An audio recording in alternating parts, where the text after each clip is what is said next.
Hey guys, welcome to my channel. So today I'll be working on some rings that I made that have a kind of fantasy style rings with Sindarin elvish inscription.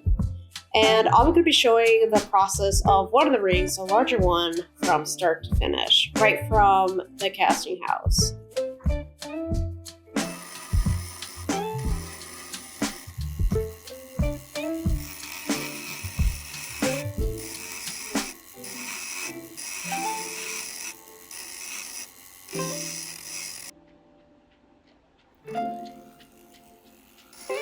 Now for me, most projects, usually something always goes wrong, and I usually have to come up with a new way of fixing it or changing it or making adjustments during the process to make whatever design I'm coming up with work. Now for these particular rings, everything came out just perfectly, which is amazing, and makes me really happy. So I was mostly worried about the lettering just not coming out during the casting process. Like, for example, I was worried that it was just gonna fill in, or some spots would, and I would just have to recut some sections of a letter to make it look how it's supposed to be. And sometimes, like, some of my tools just aren't small enough, but I didn't have to do that with this ring, or either of the rings. And casting actually came out pretty perfectly, because casting can be somewhat finicky with stuff like that, or delicate pieces, and but I was able to make it work when I was creating it into the CAD model, and everything just worked out really well.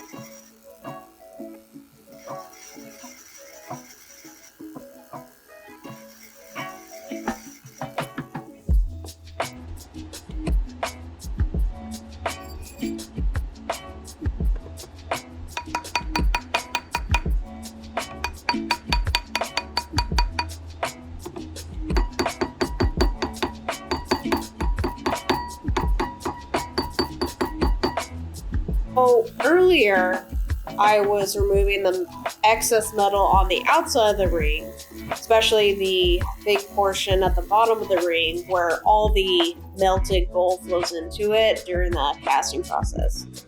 And then all the tiny little bits of metal or little bumps on the side, that's actually from the 3D printer when it's just in wax. And now what I'm doing is removing the very top layer of the metal, and I'm just getting ready for sanding on the outside, because I just finished sanding on the inside. The sanding portion of it is going to prepare the ring to be able to be polished. And I'm sanding the ring first before I set the stone, because sandpaper can actually scratch the stones. So I always just do that in practice, because that way I can just hit the ring straight to polishing once I finish setting the stone. I do this with rings that have diamonds in them also, even though they can handle the sandpaper and no other stone can, but I just do it as just a general good habit.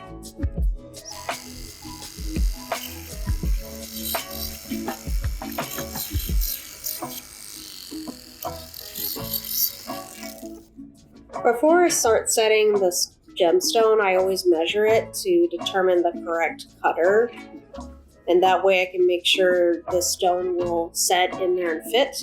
So right now I'm just adding beeswax to it, so it's going to stay. I don't want it moving around when I'm just actually like setting it. And I'm filing away some metal so that it'll be easier to me to hammer the metal around the stone.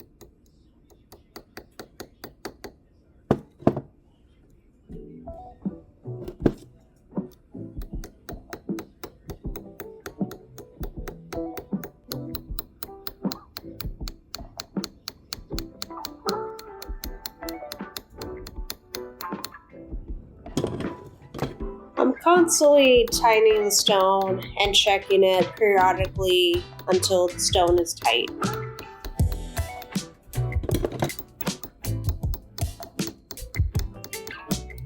And this gem is a ruby, and it's actually one of the hardest color gemstones out there. It's actually on a level 9 compared to a diamond, which is 10, so it's really high up there. And even though they may seem fragile, they're actually not. They can even handle heat as well, which is pretty cool.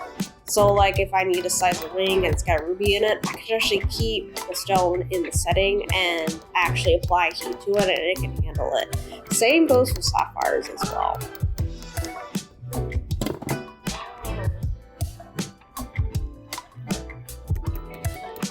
The couple I designed these 2 rings for, they had a very good idea of what kind of design they wanted, and they had it laid out for me in detail.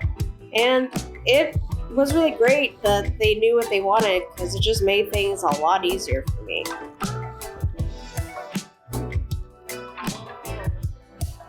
So for the bezel, we didn't want just any plain type of bezel. That's what originally was for the ring, but what I did was I added a rope to go around the bezel to add a little bit more of an interest, as well as it brings attention to the gemstone.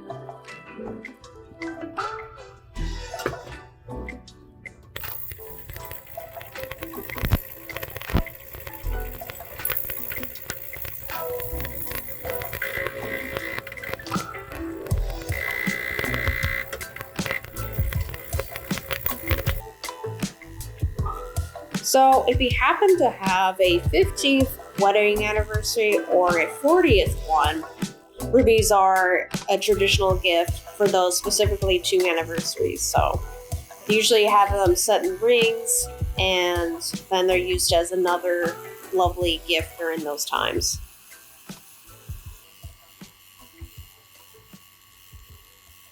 So another favorite part of working on this ring, surprisingly for me, was actually the CAD model portion because I single-handedly went over every individual letter and thickened all the small spaces of where the skinny parts versus the fatter parts and just extending them a little bit without losing the integrity of the lettering, just to make sure it's going to cast properly. But I really enjoyed that area just because it was actually very therapeutic, kind of like just how drawing or coloring can be.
And here we have it.